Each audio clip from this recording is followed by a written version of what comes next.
विलंबित राति रे दुकान सटर ताड़ी लुटिले दुर्बृत्त। जाजपुर जिला बिंझारपुर थाना अंतर्गत अरेई मोइंदा रोड स्थित सनशाइन मार्बल दुकान गतकाली विलंबित राति रे दुर्बृत्त दुकान सटर भांगी टीवी एवं अन्य सामग्री लुट करिथिबा अभियोग होइछि।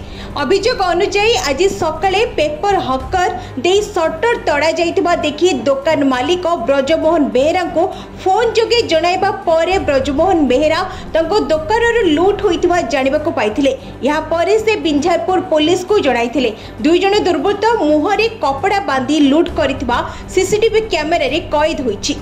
काली हमें 9टा रु 10-15 भीतर 9टा 10-15 भीतर दुकान बंद करी गला तापर उचित मोटे भोजी खाई जाइए काली जो बिक्रीटा होता तो क्याशटा आम रखी जाइलु क्याश काउंटर रखी ना से सैड्रे आम रखी जाइलु गलापर आज सका 6:15 पेपर न्यूज वाला जी पेपर पकाती से आसी मत फोन कले तुम सटर कटा भाई तो दुकान कही नी एक बाट तार मुझे देखिए परिस्थिति होती आम तो देखुलु जे फुटेज सीसीटीवी फुटेज आपंकर टीवीटा को से धरी गोटे मोटा लोकटे पतला गोटे सब जोता पिंधि पशि आउ क्याशटा से कौन था खोला हेल्ले जना पड़ो क्याशटा अच्छी कि नहीं केते क्याश था 2 लाख टका था तू बेपार तो दुकान तो होती पदार शत्रु क्या भाव 100 बार फोन करूँ 100 बार आज कर रिपोर्ट करके इन्वेस्टिगेशन करेंगे।